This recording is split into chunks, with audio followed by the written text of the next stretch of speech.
Wondered what the world would be like if you were the size of an ant? Then I have just the place for you.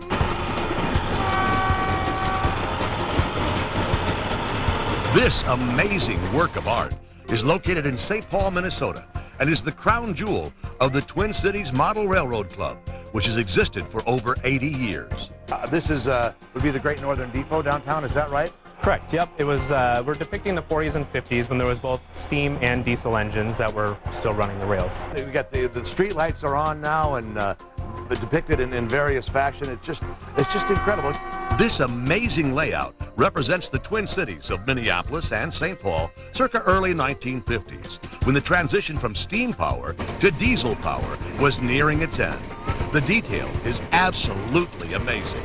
Each of these pieces of railroad, each of these ties that go into place were all individually cut. It's not like sections of track that were put together. Right. No, when this was built in the early 80s, every individual tie was cut, stained, put down. The rails were then put down on top and individually spiked in, just like the real railroads. Most of the buildings and bridges are modeled from the actual structures on which they are based.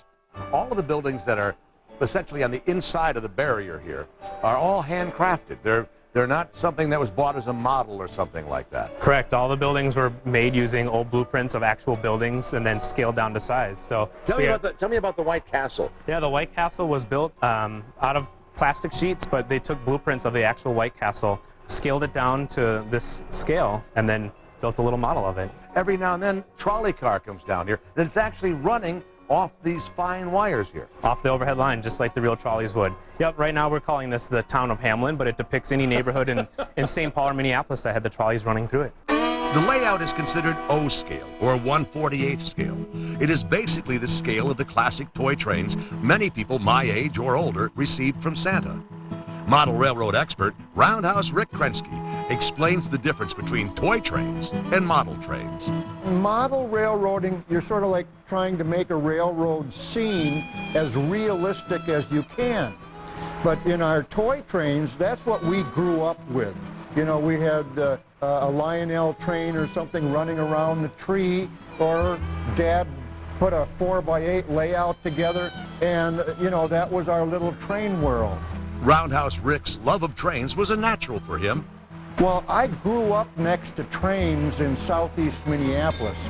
There were 12 tracks there. 6 of them were Chicago Northwestern and 6 were the Great Northern. And at about 8 years, I made friends with an engineer. And he used to give me rides on his switch engine when he shuttled cars back and forth in the yards. This layout is solely run by volunteers. Take Arnie Holkalter, who's been a model railroad hobbyist since 1965. He has spent hundreds of hours on this layout, which at any given moment can have up to 7 trains running at the same time. Some of it seems like art almost. It is. Some of it is art. You notice some of the stuff around this layout is really well done artistically. And I enjoy putting the models together and just, you know, painting them and making them look like the real thing. This work of art is enjoyed by all, but for the youngsters, it is something quite special. A nice tactile 3D diversion from the Xbox or PlayStation. Their eyes will just pop, and they'll start hollering because here goes a train, and there's another train. The kids are completely fascinated by the trains. They'll follow them around for hours and hours. As for this kid, I had one wish on my Santa list, and sure enough, Brandon granted it. So now I get a chance to do what just about every youngster would like to do when they come in here. I get a chance to actually operate this train, right? Yes. Of course, you could just hand me a controller and tell me I was operating them, and I wouldn't know the difference. But so this is this train here? Yes, it is. And we're on a siding here. Yep. So as much as I love watching Gomez Adams smash a couple of trains together, I don't want to do that. Because what's the value of something like this? This is probably a $3,000 engine. I definitely don't want to do that. So a $3,000 engine. Okay, so then I just ease it slowly forwards, right? Give it some power and send it on its way. Give it some power. This is probably one of the longer trains in here. It is, yes. And then, of course, I would be at an intersection somewhere up there, and just about when I saw the end of the train, it would stop while I was still waiting. And, of course, probably at that point, I really had to get to a restroom. But then it would decide to go backwards, right? Is this how I make it? Absolutely. And then it would back up, and I'm still sitting at that same intersection. And if you think this model railroad spectacle looks great in the day, you should see it at night.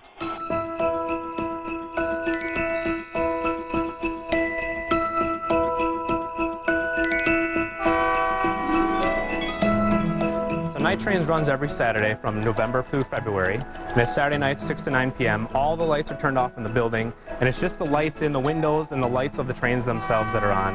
And Santa Claus comes to visit some weekends, so it's a really cool holiday tradition. We've been doing that for years. Running only during the months of November through February, Night Trains turns down the temperature and shows our miniature cities a winter wonderland lit only by the tiny streetlights and the chugging trains. It is quite magical and a must-see for anyone under the age of 100.